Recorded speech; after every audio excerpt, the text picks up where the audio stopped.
Muchas gracias por la invitación, de verdad les aprecio mucho que me reciban esta tarde con ustedes. Quiero reconocerles y felicitarlos por este primer congreso en el cual ustedes están tratando de involucrarse en otros aspectos de la vida social, no solamente en la parte académica, en la parte extracurricular, en la parte divertida, ya me contaron del concierto de mañana en la noche, sino también tener la posibilidad, la inquietud de dialogar con quienes nos dedicamos a la política o con quienes se dedican a alguna actividad en la vida social. De verdad me siento muy honrado de estar con ustedes esta tarde. De verdad subrayo, muchísimas gracias por la invitación. Me decían que el formato que vamos a desahogar es más bien un diálogo con preguntas y respuestas. Creo que puede ser mucho más divertido también para ustedes. Lo va a ser sin lugar a dudas para mí. Pero quiero dejarles simplemente una primera idea para abrir el diálogo, para abrir el debate. El problema que tiene el país, México, y si me permiten, el problema que tiene el mundo, es un problema político. No solamente la sociedad está dejando de creer en la política, sino que también tenemos un desafecto crónico por la política. Poca gente decide incursionar en política, poca gente cree en la política y muy poca gente cree en los políticos. Y no solamente en nuestro país, ya le decía eso, parece que es una constante en el mundo entero. Parece una constante que deriva de un rompimiento del diálogo entre la realidad y la actividad política. Más o menos a su edad, hace ya algunos ayeres, yo decidí incursionar en política. En un evento como este escuché hablar a un político al que yo admiro mucho, ya murió, Carlos Castillo Peraza. Yo me crié en Ciudad Juárez. En aquel momento en Ciudad Juárez, en los años 90, se estaba viviendo la efervescencia del cambio, de la transición democrática. Y en un evento como este, siendo estudiante de la preparatoria, escuché a Carlos Castillo Peraza hablar de libertad, hablar de democracia, hablar de la participación política, hablar de liderazgo, hablar de la responsabilidad que cada uno de nosotros tenemos por cambiar las condiciones de vida de nosotros mismos, de nuestra familia, pero también de nuestra sociedad. Y ese día dije, yo me quiero dedicar a la política. Hoy muchos de ustedes no ve como un curso de vida, no ve como una opción de vida dedicarse a la política, porque en efecto estamos en malos momentos. El sistema de partidos está en un mal momento, la política está en un mal momento, y mis amigos, les quiero decir también que la democracia como sistema de gobierno está en un mal momento, porque la gente percibe que la democracia sirve para muy pocas cosas, porque se está abriendo una brecha entre la capacidad de respuesta de las instituciones democráticas con las expectativas de los ciudadanos. El mundo está cambiando de manera vertiginosa y en mi generación el ciudadano tenía dos posibilidades de expresión en la política. Uno, su voto, que en algunos momentos valía muy poco, y por el otro lado, su libertad de expresión, hacer alguna manifestación, hacer alguna expresión pública para pedir que cambiaran algunas cosas, que hubiera estabilidad económica, que hubiera transición democrática, que hubiera instituciones representativas eficaces. Hoy el ciudadano tiene mucho más poder que en mi generación. Ustedes no solamente son ciudadanos que ejercen sus libertades políticas, votan, tienen libertad de expresión, se pueden asociar, son también consumidores y eso implica competencia, eso implica la posibilidad de demandar bienes y servicios, pero son ciudadanos nodos. ¿Qué significa eso? Ustedes son ya no el viejo modelo de ciudadano receptor de información, sino son generadores de información, y eso tiene que ver con las nuevas tecnologías y con las redes sociales. Cuando yo empezaba en Acción Nacional, nos tardábamos más o menos unas 3 semanas volanteando para convocar a una concentración por la democracia en Ciudad Juárez, Chihuahua, donde yo me crié. Hoy en día, con las redes sociales, ustedes lo pueden hacer de manera instantánea a una velocidad vertiginosa. Eso no solamente implica un cambio profundo en la manera en la que interactuamos y nos comunicamos entre sí, sino también implica un nuevo, permíteme la expresión, empoderamiento del ciudadano. Y en consecuencia, en nuestras realidades, el ciudadano tiene más poder, tiene más expectativas y al mismo tiempo el Estado, las instituciones, tienen una menor capacidad de respuesta a esas expectativas. Déjenme utilizar esta imagen, esta figura. Mientras las expectativas de los ciudadanos crecen todos los días y viajan en elevador, suben en elevador, la capacidad de respuesta de las instituciones va por la escalera. Y como va más lento que las expectativas, se abre una brecha, y en esa brecha hay irritación social, hay desafecto, hay desencanto, hay enojo, y ahí fecunda precisamente el desprestigio de la política. Yo quiero convencerlos, en esta pequeña introducción, de que el principal problema de nuestro país y de nuestra realidad global tiene que ver con que el mundo ha cambiado, pero nuestras instituciones políticas han cambiado muy poco. Hay una nueva plaza pública, hay un nuevo espacio de participación, de debate, de diálogo, pero seguimos pensando la política en términos de participar cada 3 años, elegir un representante, que esos representantes hagan la tarea por nosotros, que decidan por nosotros, y 3 años después regresamos a evaluar a esos representantes, a castigarlos o a premiarlos con nuestros votos. Sin embargo, hoy ustedes tienen vía Periscope, Twitter, vía Facebook, una posibilidad mayor de incidir en la realidad social. Y la pregunta que nos tenemos que hacer juntos, ustedes y nosotros, es cómo vamos a transformar la política para que esa nueva realidad tecnológica, para que ese nuevo empoderamiento ciudadano genere una nueva orientación de la política, para que la participación sea más eficaz, para que la participación sea mucho más efectiva entre nosotros. Cierro el primer comentario con una propuesta específica de cómo entender nuestra realidad. Cada vez que el mundo, cada vez que la humanidad ha conocido una nueva forma de comunicación, se han detonado cambios en lo económico y cambios en lo político. Cuando se inventó la palabra, las sociedades dejaron de ser nómadas y se asentaron. Nació el principio de división de trabajo. Unos cazan, otros recolectan. Se generó un nuevo fenómeno económico, una nueva realidad económica. Inició la economía en la que cada uno hace una parte. Cuando se inventó la imprenta, surgió la revolución industrial y con ellas las revoluciones que apelaron a la libertad de la sociedad, las revoluciones primero de independencia, después la Revolución Francesa, la Revolución Inglesa, que planteaba un límite del poder público frente al ciudadano. Cuando nació la televisión, en los años 60, se provocó una revolución cultural donde los jóvenes, sobre todo, querían más libertad frente a su familia y frente al Estado.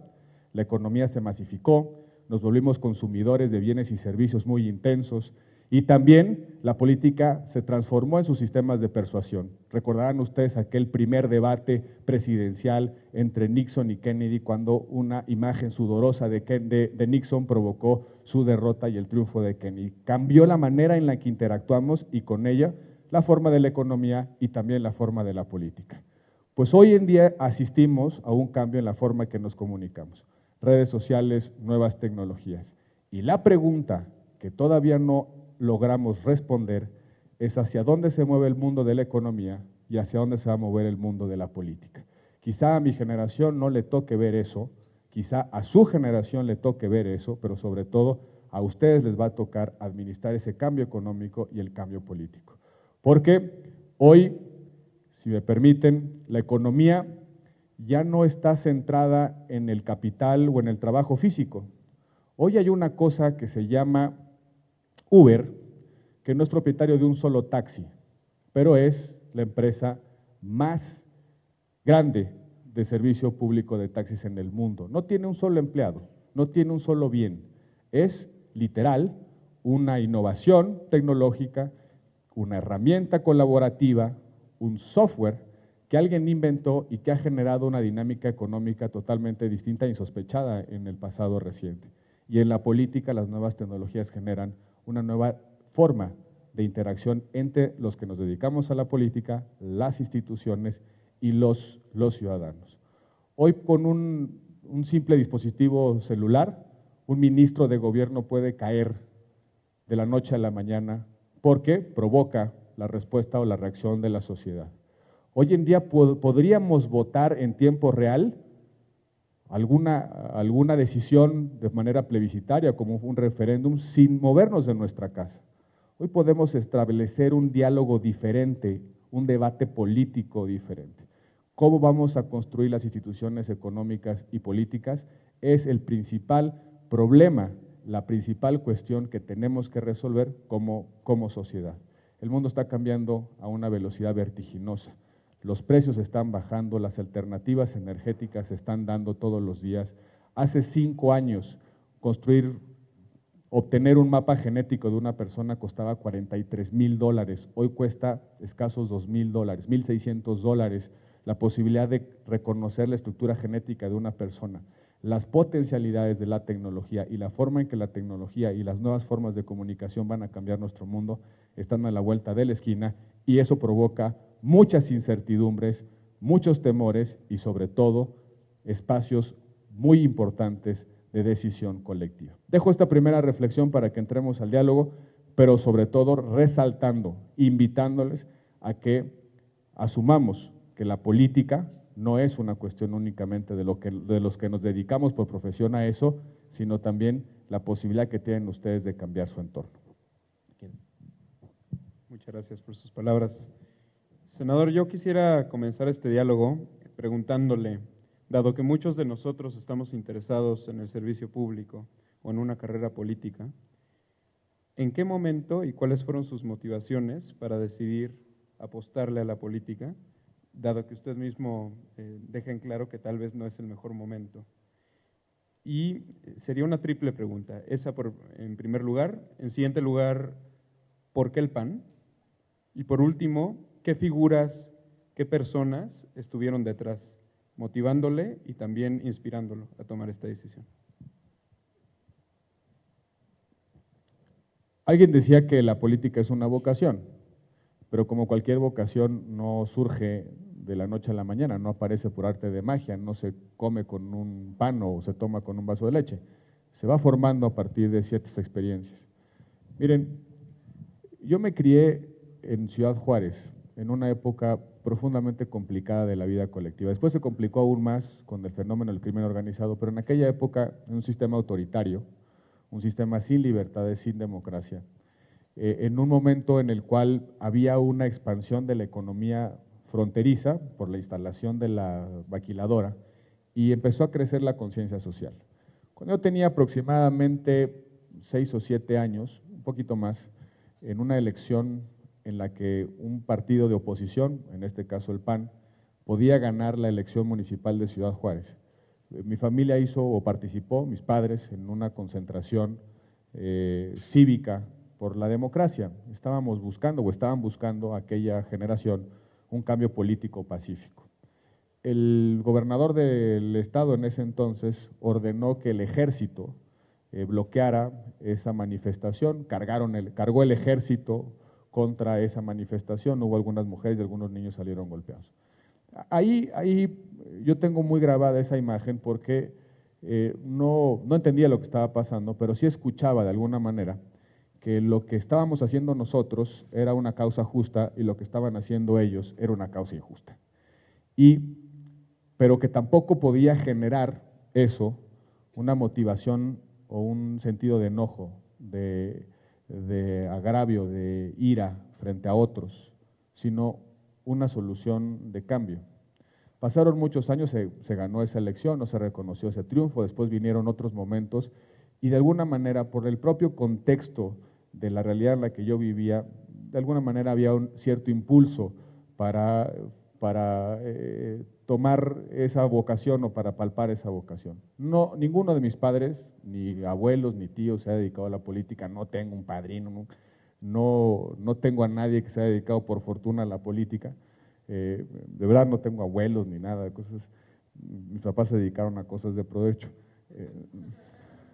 me inculcaron mal esto de hacer las cosas bien.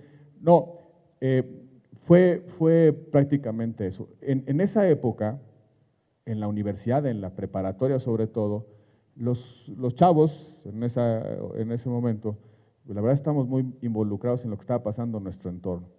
Había pasado recientemente un fraude electoral, en consecuencia la sociedad estaba movilizada, en los medios de comunicación constantemente se repetían que nos habían robado o que habían robado la elección, había marchas, mítines, y eso de alguna manera moviliza a una sociedad y uno empieza a escuchar ciertos mensajes que taladran el cerebro, pero sobre todo la conciencia. Yo creo que ahí En ese contexto específico me vino pues la inquietud por la política. Y ahí también contesto la segunda pregunta, ¿por qué el PAN? Porque el PAN, el partido que estaba apostando por la democracia, el PAN hablaba de la libertad, el PAN hablaba de bien común, habla de bien común, del principio de dignidad de la persona, de una economía social de mercado donde el Estado tiene una responsabilidad para igualar las condiciones de acceso a los mercados, pero también las oportunidades de las personas, para que el azar natural, dónde nazco o dónde crezco, en qué entorno, no sea una condena definitiva y uno pueda salir adelante y uno pueda escoger su propio plan de vida. Porque el PAN aportaba un referente ético, valorativo, un discurso pro libertades, pro democracia, por responsabilidad social, de alguna manera me persuadió de que ese debía ser el camino. Y contesto la tercera pregunta, las figuras fueron muchas, ya les hablaba de Carlos Castillo Peraza, pero también el Maquío, Francisco Barrio, figuras que estaban en la trinchera política en aquellos momentos y a los cuales nos daba profundo orgullo seguir, decir que yo era barrista, es decir, que seguíamos a Barrio, o a un hombre que se apellidó Villarreal, que murió en un accidente, que fue uno de los primeros panistas que lograron conquistas electorales, o decir que uno acompañaba la huelga de hambre de Luis H. Álvarez, era un profundo sentido de orgullo. Yo les pregunto si a ustedes dirían, ¿cuántos de ustedes dirían, me siento muy orgulloso de ser seguidor de tal o cual político? La verdad es que no hemos logrado reivindicar el valor del liderazgo político en nuestro país. Eso tiene que ver justamente con lo que decía hace un momento del desafecto por la política y el desafecto por lo que significa la actividad política. El sistema de partidos está profundamente desprestigiado. Tenemos la culpa nosotros. Nos hemos empeñado para que ustedes no crean en nosotros. ¿Por qué? Porque de alguna manera el cambio democrático, las alternancias, el acceso al poder ha derivado en algunas conductas que han de alguna manera frustrado las expectativas que tenían sobre los partidos políticos. Y tienen mucha razón en pensar en las alternativas, tienen mucha razón en querernos expulsar a través del voto, que volteen a ver algunos liderazgos que vienen fuera del sistema de partidos. Y eso es una buena noticia también para nosotros, porque en la medida en la que reconozcamos que ahí hay un problema, que tenemos un problema de conexión con los ciudadanos, estaremos motivados y obligados a cambiar.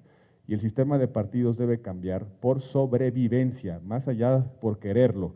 Los partidos políticos, el PAN, el mío, tiene que cambiar por necesidad y ojalá algún momento lo entendamos.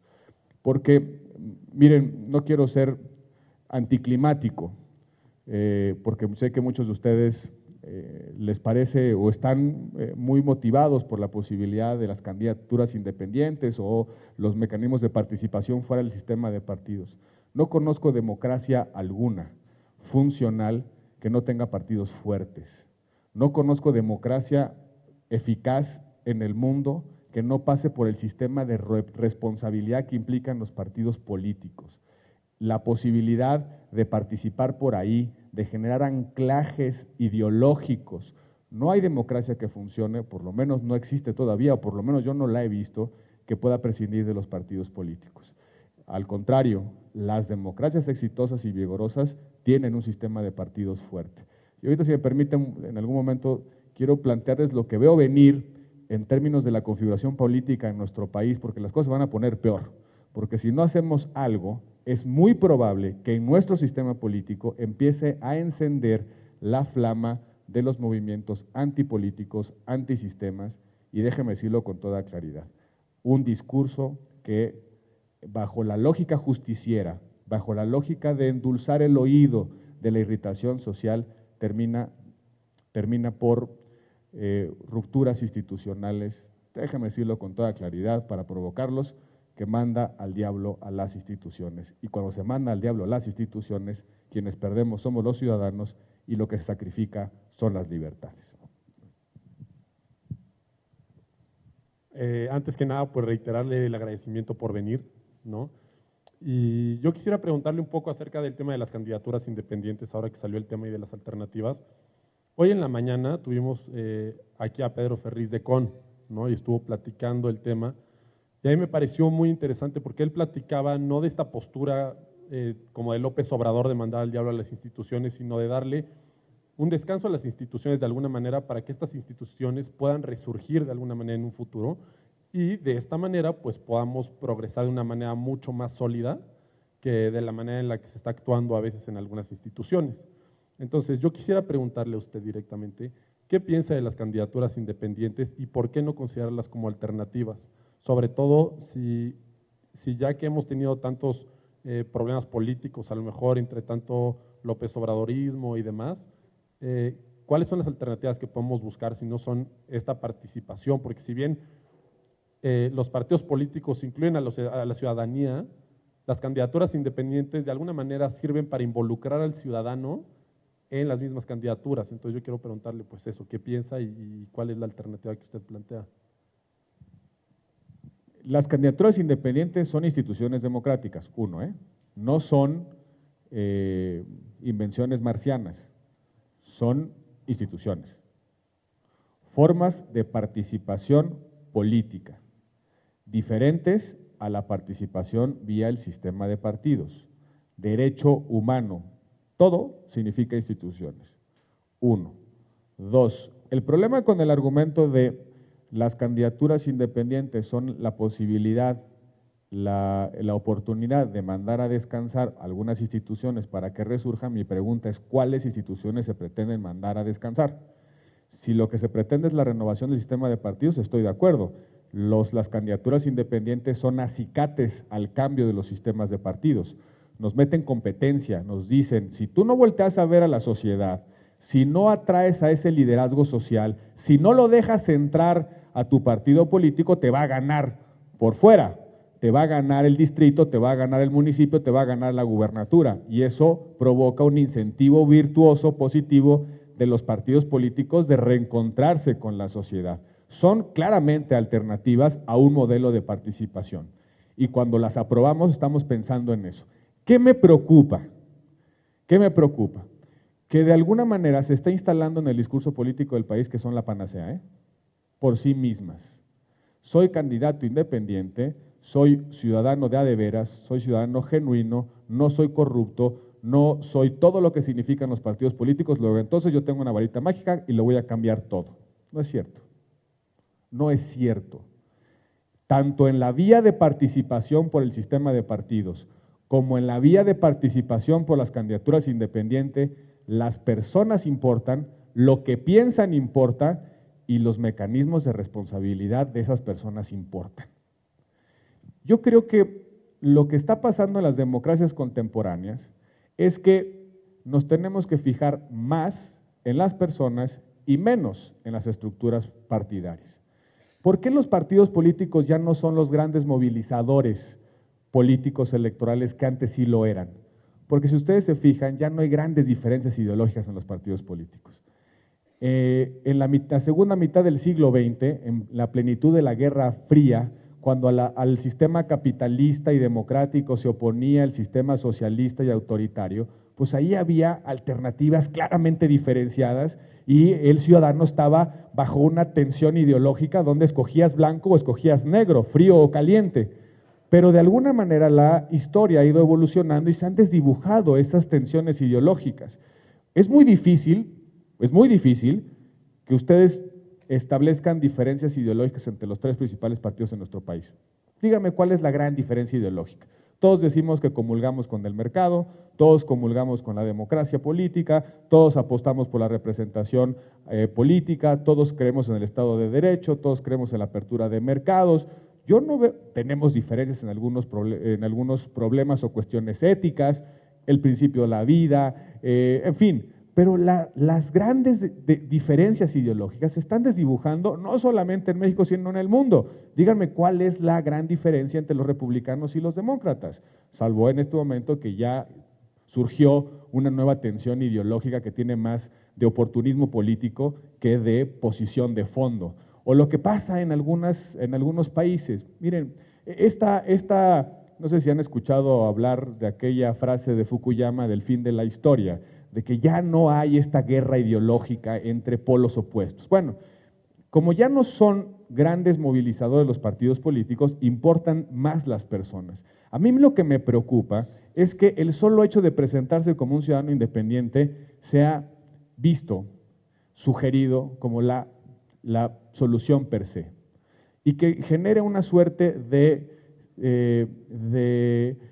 aptitud acrítica de los ciudadanos, decir, ciudadano independiente, luego entonces buen político, buena persona y la persona que va a cambiar nuestra realidad. Y que se pierda la exigencia de analizar los perfiles y sobre todo lo que creen esas personas. Ustedes conocen la candidatura independiente más exitosa recientemente, que es el gobernador de Nuevo León. 33 años de militancia en un partido. 33 años de militancia en un partido, no le dan la candidatura a la gubernatura, se va de ese partido y hoy es nuestro redentor. Y revisamos en qué cree, revisamos la congruencia histórica en sus posiciones ideológicas, revisamos su equipo, lo que pretende hacer en el gobierno, lo que no pretende hacer en el gobierno. Yo creo que donde no se nos puede extraviar la figura es en convertir la elección en una suerte de solución fácil. Elegir a quien nos representa y a quien nos gobierna es, sin lugar a dudas, la decisión más importante que tiene una sociedad cada cierto tiempo. Es la decisión más importante que tenemos los ciudadanos. En consecuencia, no puede estar bajo esta lógica de basta con ser independiente para tener la varita mágica que va a cambiar las cosas.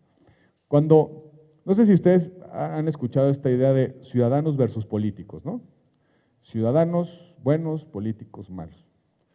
Yo hago a veces esta pregunta, y los que nos dedicamos a la política somos marcianos, saturninos, ¿qué somos si no ciudadanos que nos hemos dedicado por vocación, por misión de vida, por curso de acción a la política? En este país viven mis hijos, en este país viven mi familia, en este país vivo yo. ¿Quién en su sano juicio desde la política quiere echar a perder su país? Tendría que ser verdaderamente un cínico. Yo le quiero heredar no solamente a quienes me votaron una mejor realidad, también se la quiero heredar a mis 4 hijos. Tendría uno que ser verdaderamente suicida o cínico para pensar que desde la política nos empeñamos en echar a perder las cosas. Por supuesto que muchas veces nos equivocamos, como cualquier obra humana. Por supuesto que muchas veces no hacemos o no volteamos a ver a las auténticas exigencias ciudadanas, pero de ahí a pensar que hay una suerte de división tajante entre el ciudadano y el político. Ciudadano tiene por sí misma, por el solo hecho de llamarse ciudadano, una potencialidad y un compromiso mayor que los que nos dedicamos a la política. Ahí es donde me cuesta mucho trabajo el argumento. Yo creo que las candidaturas independientes van a ayudarle al sistema de partidos. Espero que así sea, insisto, por sobrevivencia del sistema de partidos. Pero de las 4 candidaturas independientes exitosas del pasado proceso electoral, 3 son decisiones de partidos políticos. 3 son personas que militaban en un partido, no les dieron la candidatura y se fueron a la vía independiente. Tenemos que analizar justamente de qué se trata el fenómeno. Por supuesto que hay una que implica un canal de participación diferente, el caso del diputado local de Jalisco. Me parece muy meritorio el hecho, cómo construyó su campaña, cómo logró un discurso precisamente para contrastar con la política tradicional, muy meritoria, pero tampoco confundamos, tampoco lleguemos al extremo de pensar, insisto, que la candidatura independiente por sí misma es una solución. Vean lo que está pasando en Nuevo León. Vean en lo que está pasando en Nuevo León. Un gobernador que no tiene respaldo partidario de nada, ni de nadie, no tiene una atracción legislativa que lo acompañe, un equipo de gobierno, permítanme la expresión, que es una melcocha. ¿No saben lo que es una melcocha? Es como una capirotada, ¿no? De distintos partidos políticos. El secretario de Hacienda es conservador liberal pro capital y el procurador es otra, en fin, ¿no? Y entonces empiezan las funcionalidades del gobierno. Pero la gran pregunta a la que van a tener que responder eventualmente las candidaturas independientes, y cuando terminen, ¿a quién castigamos? Y cuando terminen, ¿cómo hacemos el balance y la evaluación los ciudadanos? Cuando terminen, Si hicieron mal las cosas, ¿a quién castigamos? Pero eso no es simplemente el desquite, no significa únicamente tener la oportunidad de decir, actuaste mal, te voy a castigar. Es un incentivo a la responsabilidad. Créanme, si estás en un partido político y sabes que tu partido puede pagar las consecuencias de tus actos, hay un conjunto de sistemas internos de responsabilidad. En un partido nos cuidamos todos, unos a otros. ¿Para qué? Para que la marca no sufra las consecuencias. Ese es uno de los objetivos de los partidos. La teoría, los académicos, los profesores de ciencia política dicen que los partidos tienen tres funciones. Uno, canalizan la participación ciudadanos para involucrarse en política. Son el canal, el vehículo, el barco. Dos, forman cuadros.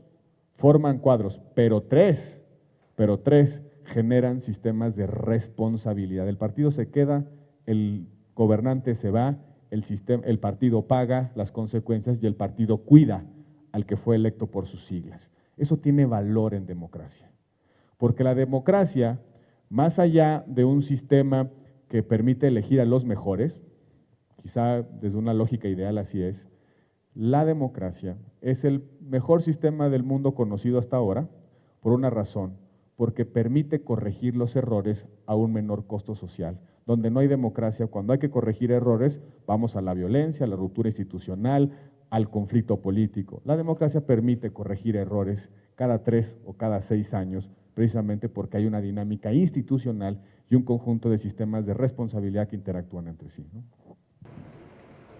Gracias, senador. Bueno, yo soy Jesús Moreno, soy de la Facultad de Derecho y en nombre de mi facultad le quisiera agradecer que esté con nosotros en este panel.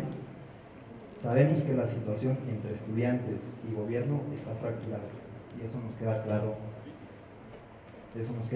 a todos. El hecho de que usted venga me parece una gran oportunidad para generar estos vínculos nuevamente, y no sé usted qué le puede decir a todos mis compañeros respecto de involucrarse en la vida universitaria, involucrarse en sus sociedades de alumnos, qué pueden hacer desde ahí. Eso como primera pregunta. Ahora, en relación a lo que usted comentaba al principio de su ponencia, en relación a las redes sociales, ya que todos estamos aquí involucrados con Facebook, con Twitter, con todas esas redes sociales, platicar acerca de qué pasó con la ley que impulsó su compañero senador, licenciado Omar Fayad.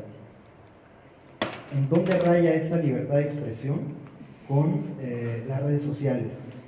¿Hasta dónde un ciudadano sin argumento, sentado desde su casa, sin conocer a fondo el conflicto, tiene el derecho de expresarse como lo hacen?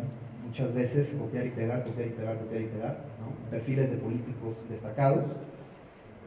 Y preguntarles si las instituciones están viendo rebasadas por esta tecnología. ¿Hasta dónde van a llegar las redes sociales? Gracias por las preguntas. A ver, es bien dura la era de las redes sociales, ¿eh? No saben la cantidad de mentadas que uno recibe todos los días, a todas horas. De verdad es deprimente, ¿eh? Sobre todo en campaña. De repente uno está ahí pues, tranquilamente, de repente abre las redes sociales, el Twitter, y es una cosa verdaderamente dolorosa. Pero son nuevas realidades que afortunadamente no tienen reversa. Yo soy de los que creen que debemos verle la virtud y las potencialidades a las cosas. Las redes sociales, las nuevas tecnologías son espacios de libertad, sin lugar a dudas. También deben ser espacios de responsabilidad, sin lugar a dudas. Pero también deben ser espacios para que se genere innovación, creatividad institucional y una mejor forma de hacer política. Miren, hay un programa que se estuvo implementando durante buena parte de los últimos 10 años en Finlandia para tratar de incorporar las nuevas tecnologías a la toma de decisiones políticas. Y les voy a dar un ejemplo de esas aplicaciones. Mientras estaba la sesión del Parlamento finlandés, hay una serie de pantallas, una serie de monitores, donde uno está viendo cómo se está moviendo la percepción de la ciudadanía. Es decir, se convierte en una suerte de termómetro de la percepción sobre lo que está ahí discutiendo.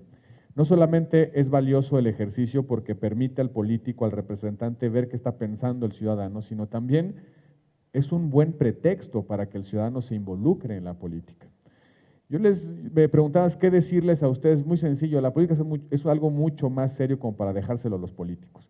Y esta idea de que la política es el Senado, la Cámara de Diputados, el presidente de la República, los partidos políticos, me parece que es una idea insuficiente de la política. Ustedes hacen política en las redes sociales, hacen política en su universidad, porque la política es una actividad para resolver conflictos a través del diálogo, a través de la deliberación, a través de sistemas de decisión distintos a la fuerza, distintos a la violencia. Se hace política mucho más de las veces que uno cree.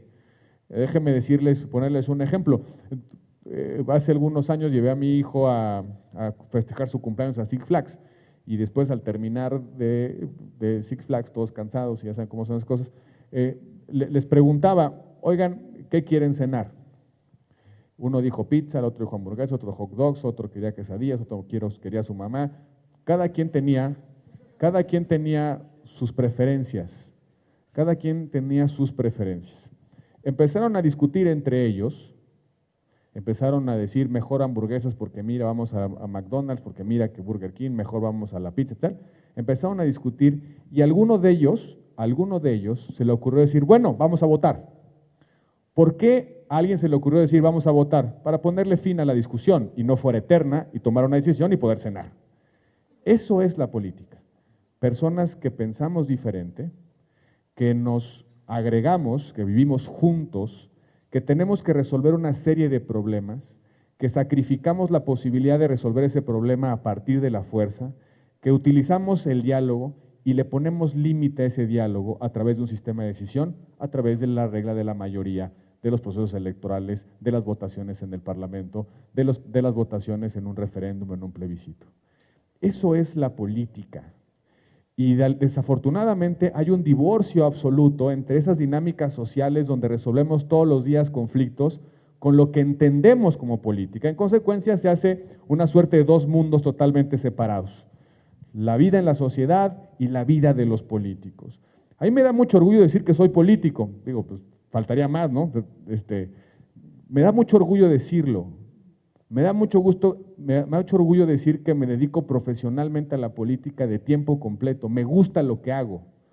Me levanto temprano porque disfruto hacer política, negociar, debatir, estudiar, porque muchas veces se cree que simplemente es uno se echa rollos, sino hay que meterse a las cosas, construir políticas públicas. Es una actividad profundamente retadora. Dialogar, discutir, reflexionar, deliberar entre diferentes, de verdad tiene su complejidad. Poner de acuerdo a los diferentes es profundamente difícil. Ese es el mérito de la política. Y esa es, si me permiten, la mejor forma de presentarles a ustedes la inquietud por la política. Porque si ustedes dejan la política a un puñado de personas, no solamente estarán sacrificando un espacio de vocación, superación personal, también están sacrificando la posibilidad de participar ustedes mismos en la resolución y la superación de sus problemas. Porque lo que hace una sociedad plural, todos los días, es resolver problemas, y de eso se trata la política, construir decisiones para resolver problemas. Y déjenme también para provocarlos. La política, como la hemos conocido en nuestro país, va a cambiar diametralmente en los próximos años. No solamente por las redes sociales, no solamente por el nivel de exigencia ciudadana que hay sobre la actividad política, no solamente por las expectativas que hoy tiene la sociedad, los ciudadanos, esta idea del ciudadano más empoderado que antes. Va a cambiar porque hemos hecho muchas transformaciones y cambios a lo largo de los años que nos van a complicar profundamente la forma en la que resolvemos la política. Miren ustedes, desde 1997 vivimos en un régimen plural. Ningún partido político tiene la posibilidad de imponerse frente a otros o frente a la sociedad. Vivimos en una suerte de pluralidad institucionalizada. Muchos partidos toman parte de las decisiones. Le llaman a esto los teóricos los gobiernos divididos. El presidente de la República no tiene una mayoría en el Congreso. En consecuencia, necesita que dialogar, negociar con otros para que tenga los votos suficientes para pasar el presupuesto, para pasar leyes, para pasar reformas constitucionales. Vivimos ya un ratito en gobiernos plurales, divididos. España, en la pasada elección, por primera vez en su historia, no tuvo una mayoría legislativa un partido. Y llevan varias semanas, varios meses intentando formar gobierno. No saben cómo comerse ese platillo. Nosotros, bien o mal, ya llevamos un poquito más de 20 años conviviendo con esa pluralidad. Oigan, pero se va a complicar la ecuación. Las candidaturas independientes han generado un proceso de pulverización de las opciones, ¿cierto o falso? Ahí habrá candidatos independientes que lleguen a la Cámara de Diputados, a la Cámara de Senadores. En consecuencia, si antes teníamos 8 partidos, o hoy tenemos 8 partidos, hay que sumarle el grupo de los candidatos independientes que lleguen a ser diputados, senadores. Primer problema. Segundo problema, los partidos políticos nos estamos debilitando por justamente lo que ya hemos platicado. En tercer lugar, incorporamos una cosa que se llama reelección legislativa. ¿Qué significa eso? Que hoy el diputado, al paso de 3 años, puede volverse a presentar a la elección y ustedes lo pueden premiar o castigar. Si hizo bien las cosas, lo premian, continúa en la carrera política, y si no, lo corren. Los senadores igual. ¿Cuál es el efecto en los partidos políticos de la reelección? La cohesión partidaria. Porque hoy en día, cuando mi carrera política depende de mi partido político, ¿a dónde me plego? ¿A qué intereses, permítame la expresión, respondo? Pues a los del partido. Si mi carrera depende del partido, pues de loco volteo a ver al ciudadano, o de loco vulnero la disciplina del partido. ¿Sí? Cuando hay reelección, los incentivos cambian. El ciudadano, en consecuencia, empieza a acercarse más a la ciudadanía, más a la sociedad, que al partido. Eso va a implicar que además de tener congresos pulverizados, es decir, muchas opciones, vamos a tener congresos indisciplinados, es decir, la cúpula de los partidos no va a tener la posibilidad plenamente de armonizar sus votos en el Parlamento. Entonces, al problema del gobierno dividido, vamos a sumarle el problema del Congreso pulverizado y partidos poco cohesionados. Y eso nos va a imponer un reto de política mucho más intenso. Si hoy tenemos que negociar para tomar decisiones, vamos a tener que hacer un doble esfuerzo para construir reformas, políticas legislativas, presupuestos, programas públicos. ¿Y saben cuál es el gran riesgo de esto? Es que si no hay una exigencia de la sociedad de que la política se termine en la construcción de soluciones, en ese escenario la política se va a volver a divorciar de la realidad social. Y es ahí donde podemos entrar en un nuevo momento en el cual simplemente la política no tenga aprecio, respaldo de la sociedad y de los ciudadanos. La ecuación se va a multiplicar. Entonces, cuando me dicen, oigan, pues es que mejor vayamos a otros mecanismos de participación, yo creo que es el mejor momento para involucrarse en política.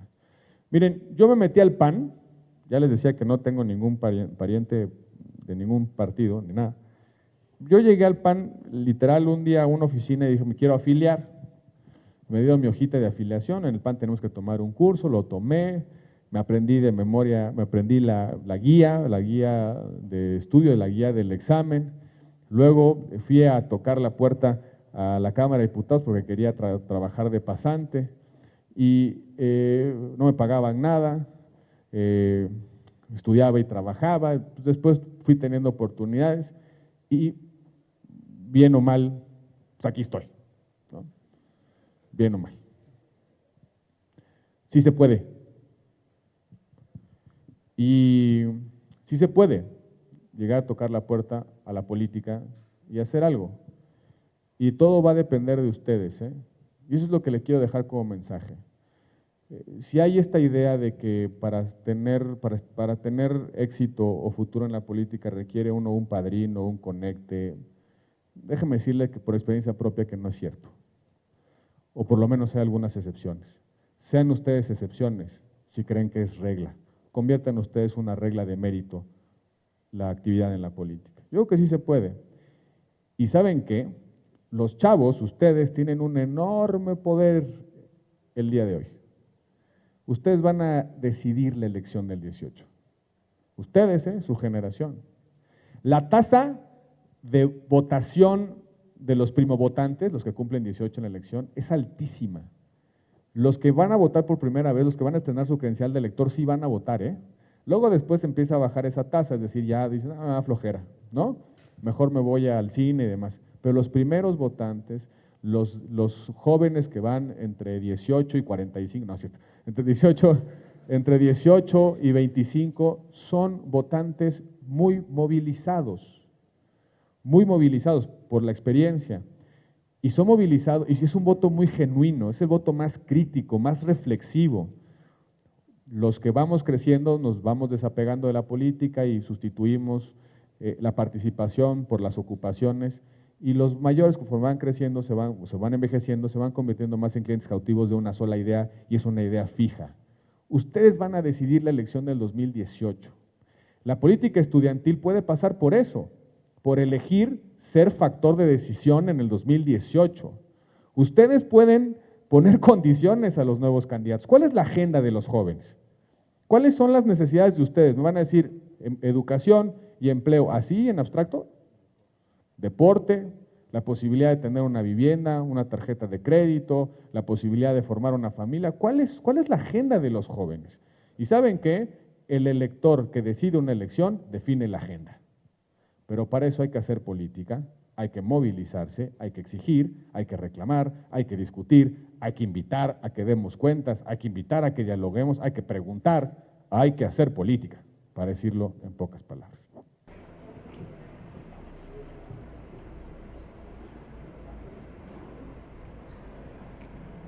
Senador, usted comentaba ahora la falta de diferenciabilidad de la ideología política de los partidos, y al mismo tiempo constataba la existencia de una diversidad de partidos en las diversas cámaras de nuestro país. ¿No cree usted que es contradictorio que no haya una diferenciabilidad y al mismo tiempo existe un sistema que promueva la existencia de pluralidad política que de hecho tal vez no resuelve las inquietudes ciudadanas? Por supuesto que hay diferencias, hay matices, pero a lo que me refería es que ya no hay esas grandes polarizaciones. No hay una diferencia tan nítida como creer en la economía social de mercado, en la economía de mercado versus el sistema socialista de producción. Ya no hay, creo yo, esos tonos tan intensos confrontados entre sí. Déjenme decirles una cosa, mire, durante los años de gobierno del PAN, de 2000 para acá, pues yo pensaba que había una diferencia ideológica profundísima entre el PRI y el PAN con respecto al mercado energético, ¿no? Yo pensé que sí, en efecto, el PRI antes muertos que la apertura petrolera. Pues resulta que no, man.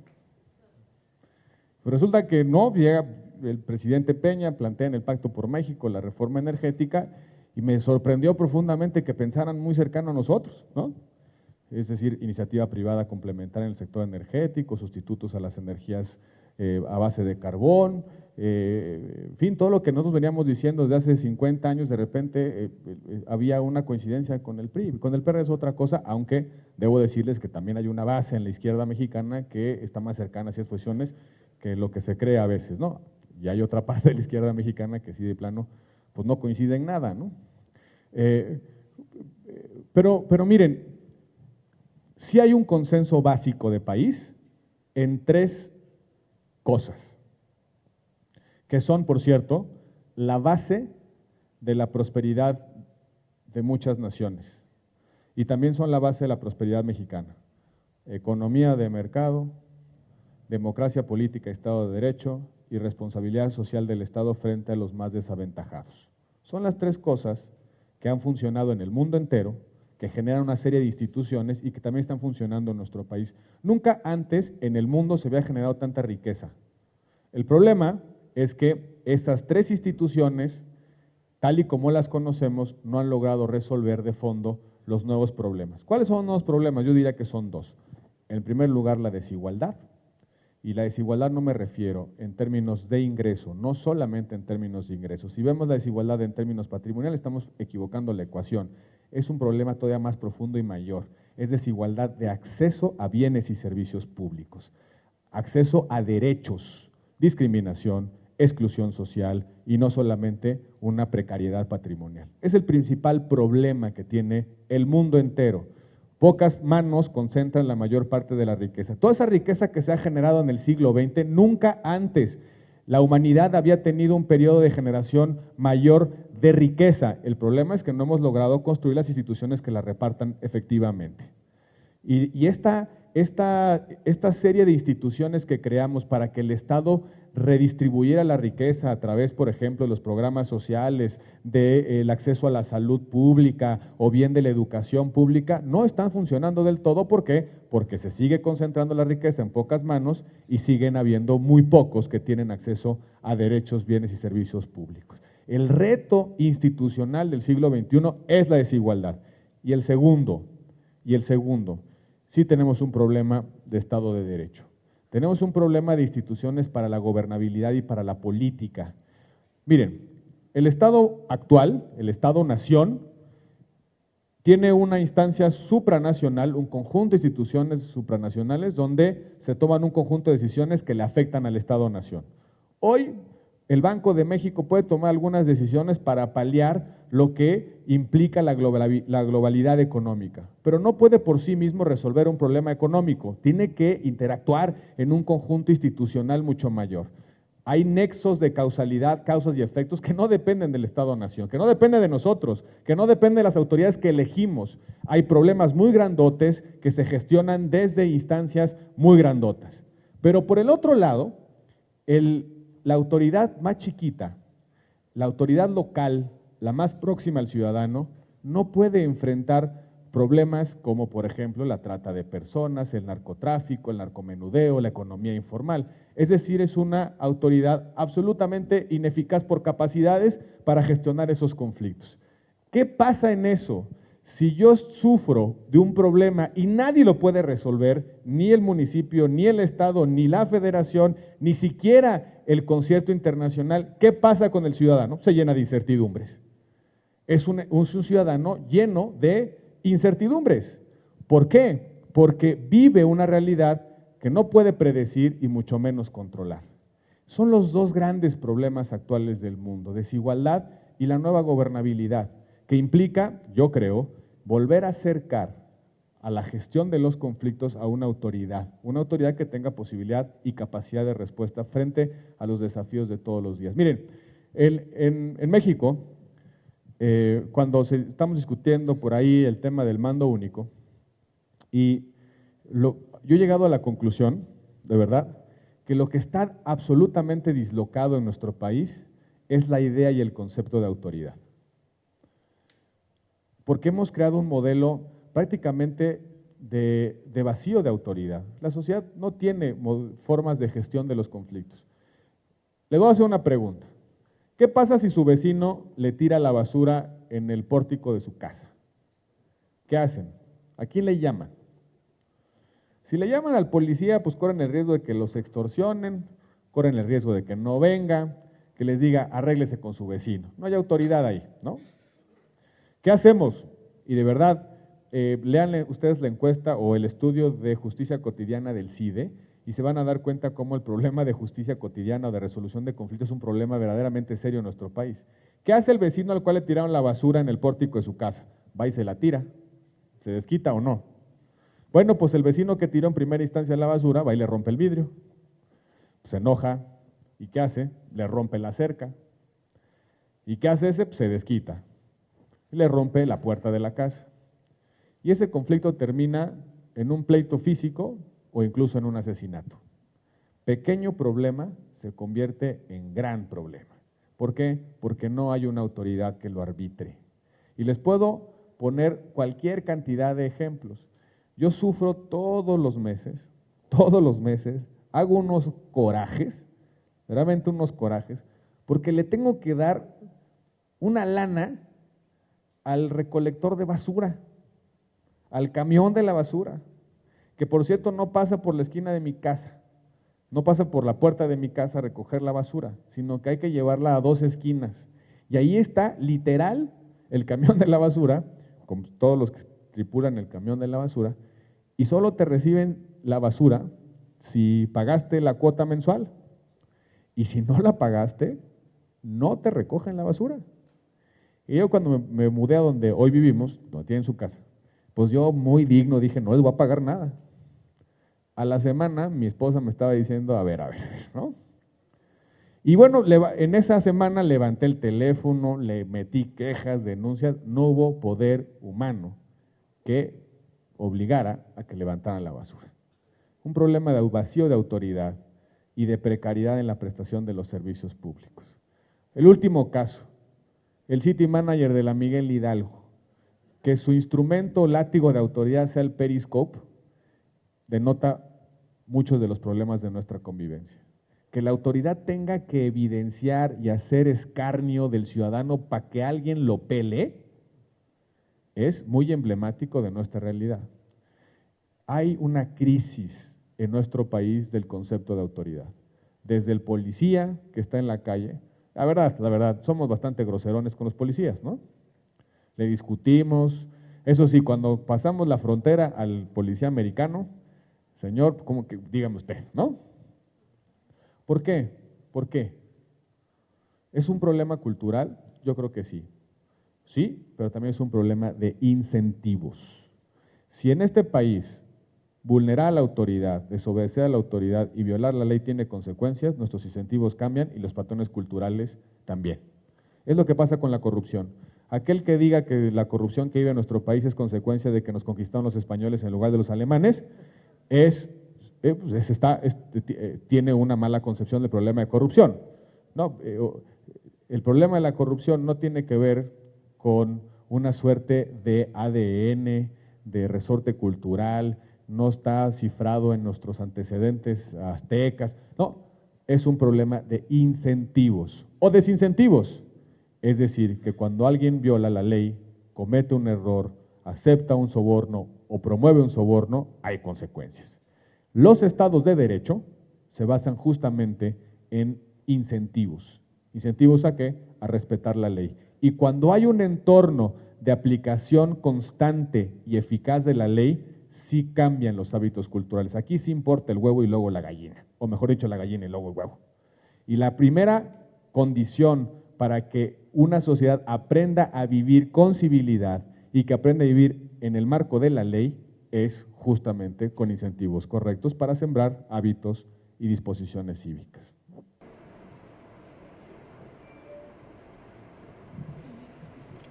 Si quiere, podemos empezar una breve ronda de preguntas para ir concluyendo nosotros. ¿Alguien quiere participar?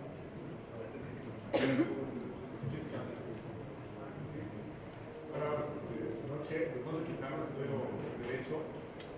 Como había comentado, creo que todos estamos de acuerdo en la parte de los partidos políticos, ¿no? En que la gente, la sociedad ya no está creyendo realmente en los partidos políticos, y que de hecho es una de las partes que comentó y es lo que dice, ¿no? Con su presentación. Sin embargo, creo que son necesarios, ¿no? Pero creo que lo que está pasando es que vivimos una partidocracia, ¿no? Una partidocracia en la que los partidos realmente se atacan el uno con el otro y no existe una leal oposición como tal. ¿Qué es lo que el presidente del Senado está realizando para llevar a cabo esa leal oposición y no seguir viviendo esta partidocracia que nos está realmente perdiendo la esperanza a la sociedad y está yéndose por otros caminos y pensando que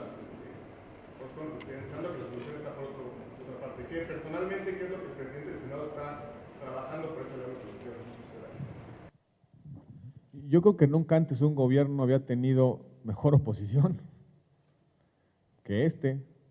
Por lo menos la vocación democrática del PAN ha quedado por demás acreditada. No ha habido ninguna reforma que le hayamos negado al gobierno del presidente Peña Nieto.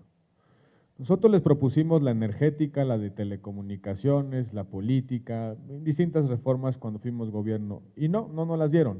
Y no nos las dieron bajo el argumento de que ellos la iban a hacer cuando regresaran al gobierno y bajo el argumento de que no podían dar triunfos a un gobierno. No fue posible, hicimos pequeños cambios, hubo muchas dificultades, pero no nos dieron esas reformas.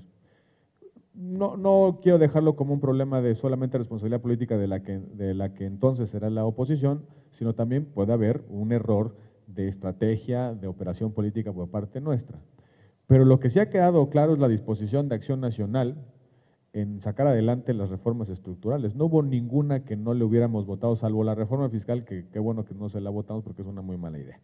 Pero la reforma energética, la educativa, la reforma financiera, la reforma en telecomunicaciones, la reforma en materia de transparencia, la reforma anticorrupción, muchas de ellas hemos no solamente cooperado, no solamente las hemos votado, sino las hemos nutrido con nuestras propias posiciones. Yo creo que ahí no está el problema, déjame decirlo de esta manera, no creo que el problema de nuestra realidad política sea un tema de colaboración oposición-gobierno. Yo creo que el problema está en qué tipo de políticas estamos construyendo y qué problemas estamos resolviendo. Las reformas por sí mismas no son suficientes para cambiar la realidad del país, ¿eh? Por supuesto que la reforma de telecomunicaciones sirve para aumentar la competencia y que a ustedes les cueste más barato el internet, el teléfono celular y el teléfono fijo. Por supuesto que importa en términos de estructuras institucionales, pero también se necesita gobernar y se necesita generar una serie de políticas públicas que no están tan involucradas con grandes reformas constitucionales o legales. Hay que recuperar el sentido de la autoridad, la resolución de los microconflictos, que tengamos acceso a la justicia, que haya buenos servicios públicos y la prestación de bienes públicos por parte de las autoridades electas en cualquiera de sus dimensiones. Y hay bastantes ejemplos de cosas que no hemos logrado hacer.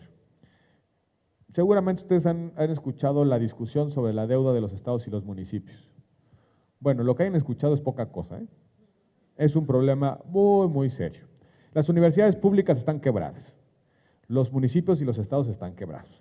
Se debe no solamente en términos de endeudamiento público, recibir dinero vía un contrato e invertirlo en alguna cosa, también hay pagos a proveedores no realizados, hay contratos de prestación de servicios o esquemas financieros para diluir en el tiempo una obligación. Están comprometidas pues las finanzas públicas de estados y municipios, no se diga también en buena medida del gobierno federal. El problema es de largo plazo. Y si no le encontramos una solución a esto, lo que va a pasar es que se va a hacer más chico el Estado. Y se hace más chico el Estado en términos de capacidad de respuesta a las exigencias y a las necesidades de la gente. Y si hace más chico el Estado y las exigencias se mantienen constantes, ¿qué pasa? Se hace más grande la brecha. Y en esa brecha otra vez el enojo social, otra vez la falta de autoridad, otra vez la irritación, otra vez el desapego por la política y por la democracia. Y ahí corremos el riesgo de que exista una tensión de ponerle fin al régimen democrático. No es una ocurrencia mía. Volteen a ver a Venezuela. Eso pasó en Venezuela. Eso está pasando en muchos países donde hay un discurso que mueve la irritación social y que termina por asfixiar las libertades. Yo creo que ese es el riesgo del país. Miren, el diálogo político, por supuesto que debatimos, por supuesto que nos confrontamos, por supuesto que nos criticamos. El conflicto es parte de la vida democrática, ¿eh?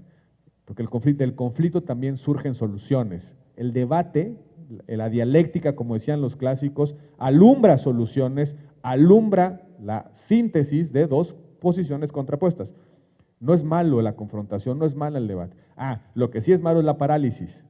Ya les decía que vivimos desde 1997 en gobiernos divididos. Nadie tiene mayoría absoluta. Y este país ha entrado en parálisis, ha estado frente al colapso de la vida institucional.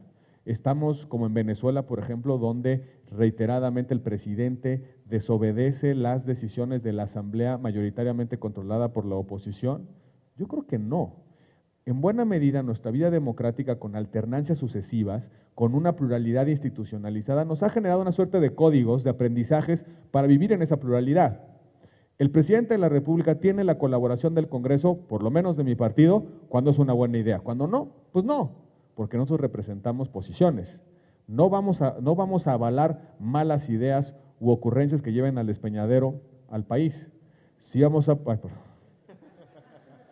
López Obrador Dixit, ¿no? Ya ven cómo si es persuasiva su comunicación, termina ahí. A ver si no terminamos hablando aquí del avión, ¿no?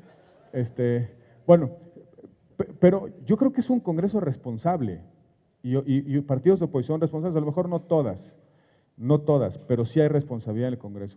Por lo menos no hemos llegado al momento en el que nos hemos enfrentado a un precipicio. La democracia más desarrollada del mundo, bueno, después de la británica, la norteamericana, ha estado en 3 ocasiones a punto de bajar el switch del gobierno federal porque no se le autoriza el Congreso no autoriza los presupuestos. A punto, a horas, lo que han llamado el fiscal, no sé cómo se llama, hay una frasecilla ahí, ha estado a punto del precipicio.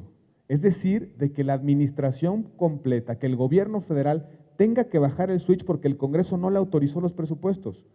Yo no advierto en el pasado reciente una situación de colapso entre poderes como el nuestro. Y es una buena noticia, y por eso hay que cuidar las instituciones. Por supuesto que las instituciones, muchas de ellas no funcionan como quisiéramos. Hay mucha mezquindad en la política, sí, sin duda. Hay mucho egoísmo, sí, sin duda. No funcionan como quisiéramos, pero creo que México ha generado un desarrollo institucional virtuoso, que tiene funcionando más o menos al país. Estamos creciendo muy poco, deberíamos crecer a una mayor velocidad. Hay instituciones que resuelven problemas, sí. Nos falta mucho, sin duda, pero creo que no podemos menospreciar ni despreciar el avance político institucional de los últimos años. Por eso me preocupa tanto que este discurso antipolítico, antisistema, se centre en las instituciones. Es decir, si la Corte no me da la razón, pues muérase la Corte. Si el Congreso no me da la razón, ciérrese el Congreso. Si el Estado no me hace caso, ciérrese la entidad federativa, quitamos al gobernador. Híjole, yo creo que en buena medida lo que hoy tenemos como buenas noticias en el país tiene que ver con que hemos en los últimos años ciertas instituciones que son valiosas por lo menos desde ciertas comisiones democráticas, ¿no?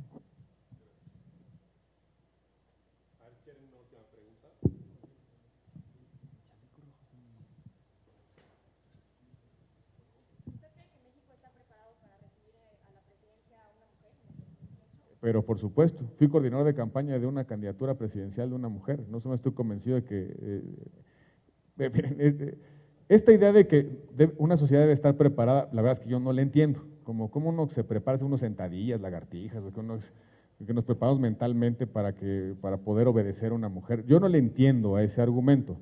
Por supuesto que estamos más que preparados, las mujeres son mayoría y se ha roto el techo de cristal en algunos sectores de la sociedad, pero no en todos. El hecho de que una mujer sea presidenta de la República puede revolucionar la forma en la que se trata a las mujeres en nuestro país. Y siendo padre de 2 hijas, sería absolutamente contradictorio decir que una mujer no puede gobernar. Creo que pueden gobernar y podrían gobernar incluso mejor que nosotros. Y hoy en realidad, el acceso y el adelanto de las mujeres es una realidad ya envidiable. Hace unos días ya hace unos meses, hubo un evento de esos que ahí ustedes ven que uno tiene que andar inaugurando. Yo le llamo eso la función botarga, ¿no?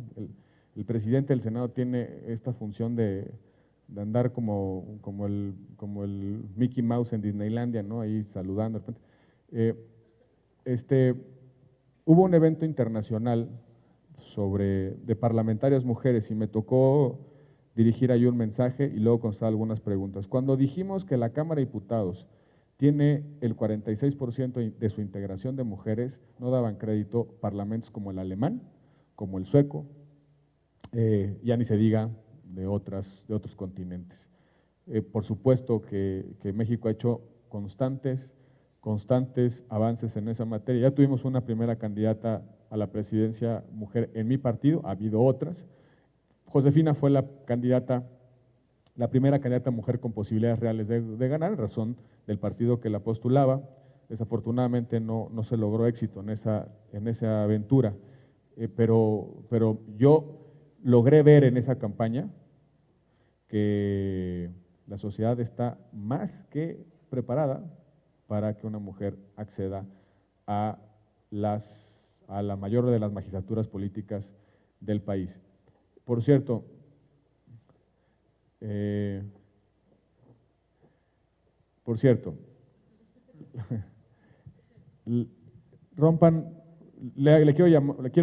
decirles esto a las mujeres. Rompan por favor ese mito de que mujer no vota por mujer. Esta idea está muy penetrada ahí en la sociedad, que dice, no, es que las mujeres no votan por mujer. Lo escucho incluso de las propias mujeres. Y también rompan el mito, hombres, que no somos capaces de votar por una mujer. Yo creo que la sociedad ya cambió y de verdad yo veo muy cerca la posibilidad de que nos gobierne una mujer. No se rían, ¿eh?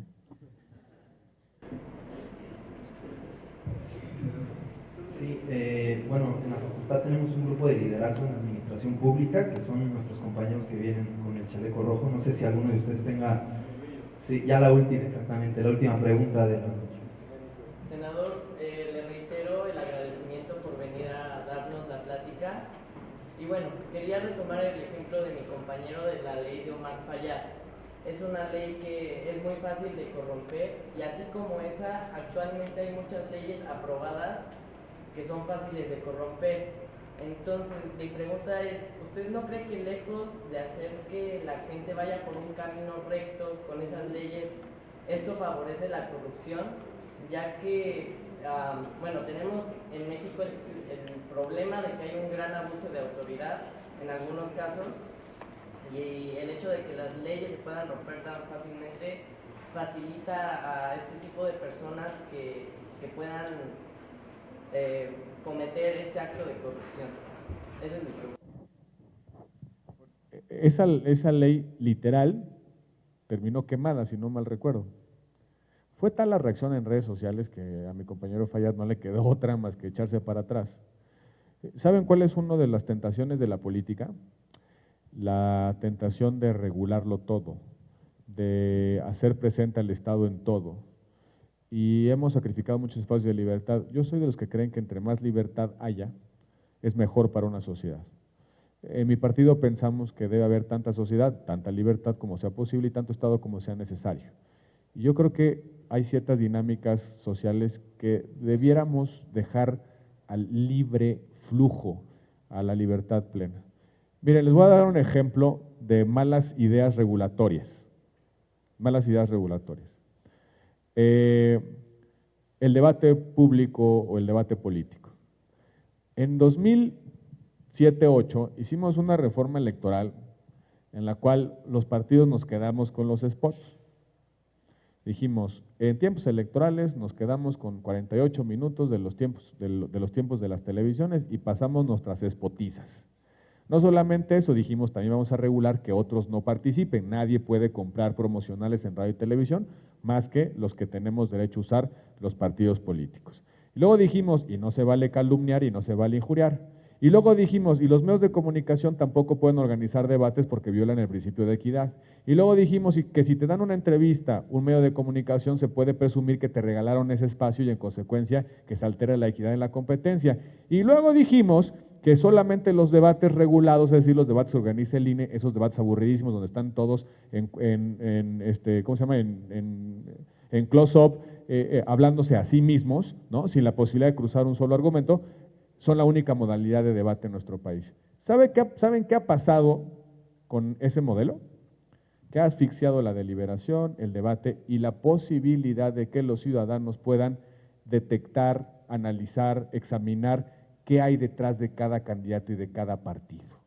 Somos el único país en el mundo que asfixia de tal manera el debate. Yo envidio a los Estados Unidos con estas primarias, ¿eh?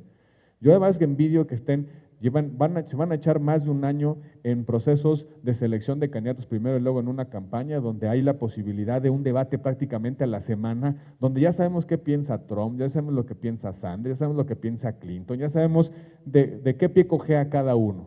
Es un sistema abierto a la libertad. ¿Y saben cuál es el problema de nuestro modelo? Que pensamos que los ciudadanos son menores de edad. No escuches groserías, no escuches críticas intensas, no escuches calumnias e injurias, te voy a tapar los oídos porque eres incapaz de formar tus propios juicios. En consecuencia, el INE, la autoridad electoral, va a bajar ese spot en el que uno dice que el otro es corrupto o uno dice que el otro se robó dinero cuando fue alcalde o que el otro es un racista o lo que ustedes quieran. Y entonces también se nos ha cruzado la peregrina idea de que cuando hay un debate intenso, vigoroso, en una sociedad abierta como la nuestra, ponemos en riesgo la gobernabilidad. Y entonces lo que hemos construido es una serie de regulaciones que han asfixiado la libertad. Es una muy mala idea. La libertad es buena porque genera responsabilidad de quien la usa. La libertad es buena porque permite que cada quien tome sus propias decisiones. La libertad es buena porque alienta y fomenta la solidaridad entre las gentes que pensamos diferentes. Y en esa idea yo creo que las redes sociales deben mantenerse bajo regímenes de libertad. Y solo concluyo con el argumento de la corrupción. Tienes toda la razón. ¿Saben cuál es la principal causa de corrupción en nuestro país? No este instinto pecaminoso de los servidores públicos, que existe, es condición humana. ¿Saben cuál es la principal causa de la corrupción? ¿Qué es lo que la alienta? La profunda, densísima, abigarrada y burocrática regulación que tenemos en muchos sectores del sector público. Voy a poner un ejemplo. Miren, la persona que trabaja en la banca de desarrollo, ¿saben lo que es eso? La banca que financia proyectos productivos desde el Estado, por ejemplo, Banobras, Bancomex, ¿no? Bueno, la banca de desarrollo, el servidor público de la banca de desarrollo, esa persona que firma un crédito para que, por ejemplo, una cooperativa ponga una empresa productiva que transforme agroindustria, que le dé valor agregado, que convierta un aguacate en un guacamole. ¿Saben? Ese servidor público que usa su discreción para firmar ese proyecto, para financiar ese proyecto, ese servidor público está sujeto a un régimen que prácticamente lo paraliza. Por un lado, la regulación del propio banco y del sistema bancario. Luego, la ley de transparencia y rendición de cuentas. Luego, la ley de responsabilidad de servidores públicos. Luego, la ley de la Auditoría Superior de la Federación. Luego, la ley de la función pública. Luego, las directrices de la Contraloría. Luego, evidentemente, las del servicio profesional de carrera que le impone ciertas obligaciones. ¿Qué hace ese servidor público con el riesgo de que lo metan a la cárcel si toma una mala decisión? ¿Qué pasa con eso? Simplemente se paraliza. Pero no solamente se paraliza, como aumenta su riesgo, porque tiene muchos controles, como aumenta su riesgo, ¿qué pasa con quien necesita hacer el trámite? Tiene más incentivos a ofrecerle una lana. Y en consecuencia, como tiene mucho riesgo el servidor público, tiene incentivos a aceptarle la lana. Una de las causas de la corrupción, como decías tú hace un momento, es que muchos espacios de regulación existentes provocan corrupción. Provocan que alguien que tenga que… ¿Qué pasa con el ciudadano que tiene 2 horas porque se tiene que salir de su trabajo para realizar un trámite y tiene que pasar por 15 ventanillas, 2 trámites, 25 copias, 3 citas? ¿Qué dice? Y llega un servidor público y le dice, te lo resuelvo en 15 minutos para que regreses a tu trabajo. ¿Qué hace ese ciudadano? ¿Qué hace? Si no regresa a su lugar de trabajo, lo castigan, pierde el día. Si no regresa a tiempo a recoger a sus hijos, pues se queda el pobre niño ahí en la banqueta de la escuela. Hay una causalidad de la corrupción que tiene que ver con la forma en la que administramos los procesos públicos. Y justamente, ahora en la discusión sobre la corrupción, mi temor es que terminemos doblando la apuesta, que digamos, más controles, más regulación, pongámosle todavía más riesgo al servidor público para tomar decisiones, quitémosle más el tiempo al ciudadano. Los modelos exitosos de combate a la corrupción en el mundo han pasado por ciertamente incentivos claros y una institucionalidad muy eficaz para castigar la corrupción. Pero ¿saben también qué hicieron? Desregularon. Porque ahí donde hay menos requisitos, menos trámites, menos burocracia, ¿qué hay? Pues hay más claridad del derecho que tengo y del servicio que voy a recibir por parte del Estado. Y cuando tengo que ir a una sola ventanilla y me lleva 15 minutos mi trámite, ¿cuál es el incentivo que tengo para corromper al servidor público? ¿Cuál es el incentivo que tengo de pagarle el cohecho al servidor público? Ninguno, cero. Yo creo que tienes razón en eso. Muchas leyes fomentan la corrupción. Es la última pregunta. ¿Sí?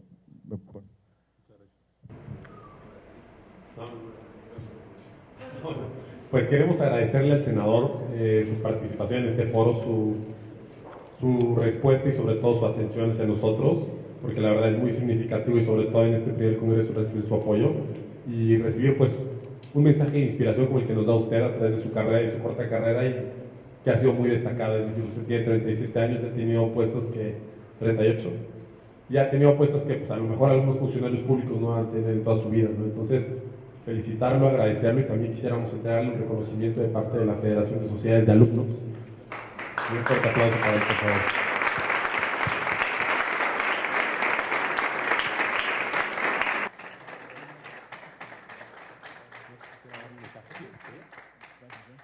Quiero agradecerles no solamente por la invitación, por esta gentileza, desearles mucha suerte, que esta no sea la última vez en la que hacen este tipo de espacios de encuentros.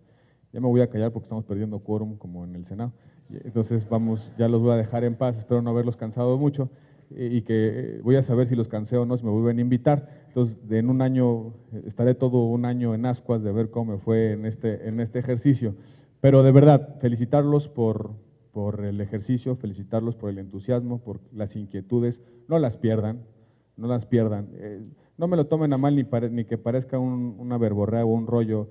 Ustedes son el futuro del México, ustedes son el futuro del país, ustedes son el futuro de la sociedad y en la medida en la que tengan cultivadas estas inquietudes, estos ánimos, que no se frustren, que no pierdan la iniciativa, este país va a ser mejor. Y les quiero subrayar lo que les dije hace un momento en algunas intervenciones. Neta del planeta, ustedes van a decidir la elección del 2018, ustedes. Movilícense entre ustedes, busquen causas, organícense, definan la agenda, exíjanos respuestas a los políticos, vean cómo está comportada el electorado, cómo se va a conformar el electorado en el 2018. Usen ese poder para bien, para construir mejores soluciones a su generación, pero sobre todo para que exista un compromiso más destacado, más entusiasta en la política de ustedes. Gracias de nueva cuenta por la invitación, les aprecio mucho, estoy muy honrado.